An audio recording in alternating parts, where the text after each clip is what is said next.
Alors, petite review du passé de Raikkonen. Il se souvient de ses débuts express chez Sauber, après un premier test vraiment spécial au Mugello. Oh là là, l'enfant Kimi, c'est tellement jeune là. Alors, il débutait il y a 20 ans chez Sauber.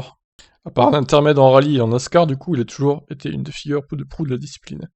Oui, il n'a pas fait 20 ans d'affilée, il n'a pas fait 20 saisons d'affilée hein, en Formule 1. Alors, Kimi Raikkonen doit aussi son record de Grand Prix à une arrivée express en F1, car le Finlandais a quelque peu sauté les étapes, en ne disputant que 2 saisons en Formule Renault. Ses performances remarquables avaient suffi à attirer l'attention de Peter Sauber, qui est titularisé en 2001. Revenant sur son ascension à F1, l'actuel pilote Alfa Romeo a confié que cette rapidité l'avait d'abord intimidé avant son premier test pour Sauber au Mugello. Putain, vous vous rendez compte, en 20 ans de carrière en sport auto, le nombre de millions qu'il a dû accumuler Raikkonen, c'est un truc de fou quoi. En plus, il a quand même un titre de champion du monde, il a été chez Ferrari, chez McLaren, etc. Donc il a dû ramasser pas mal de millions, hein. Pas mal de dizaines de millions même. Donc heureusement, j'avais fait une manche européenne de Formule Renault au Mugello, donc je connaissais la piste, ce qui était utile. C'était la première fois que je voyais une voiture de F1 sur la piste, en direct, et ensuite j'étais moi-même au volant. C'était complètement différent de ce à quoi j'étais habitué en Formule Renault. Passer de la Formule Renault à la F1 n'est rien d'aisé. Comment Raikkonen a-t-il alors trouvé l'adaptation à une nouvelle voiture? La vitesse, c'était pas une si grosse affaire, ce qui était important c'était le freinage, l'adhérence que vous aviez, et aussi les forces G. Il n'y avait pas de direction assistée, donc c'était une voiture assez lourde à conduire. Mon cou ne pouvait pas le supporter, c'était la partie difficile. Le premier jour, tout allait aller trop vite. Mais le lendemain, c'était beaucoup plus normal, le cerveau s'habitue à la vitesse et à tout ça.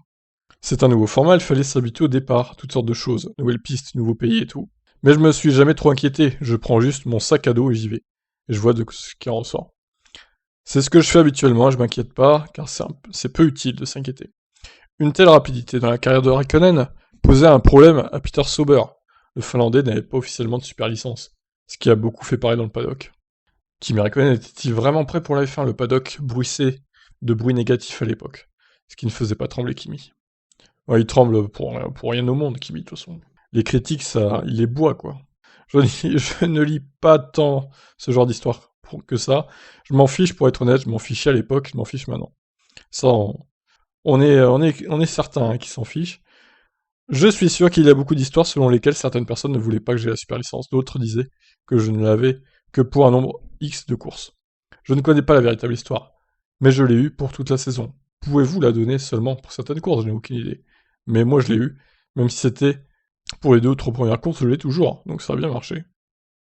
Non, il n'a plus la super licence, c'est faux. Tu mens, Kimi. Donc il a dû apprendre à gérer les journées du jeudi, des journées médias, etc.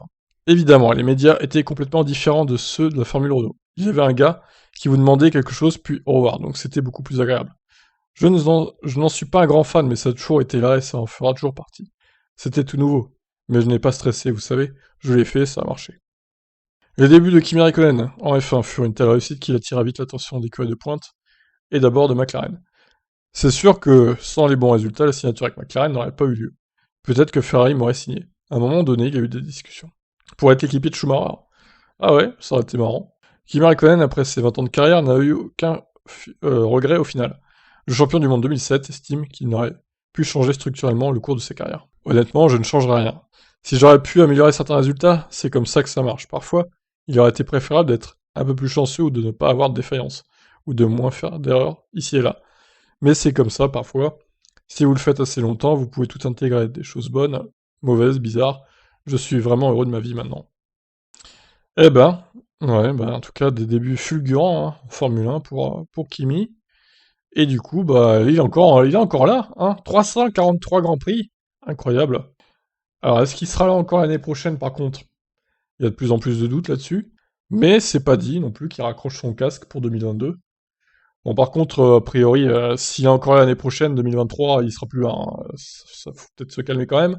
Bon, on verra. On en saura plus dans les 2 semaines qui viennent, hein, je pense, concernant les transferts, Bottas, Raikkonen, Russell, etc., etc. On aura des réponses à nos questions bientôt. Allez, je vous laisse. Bye.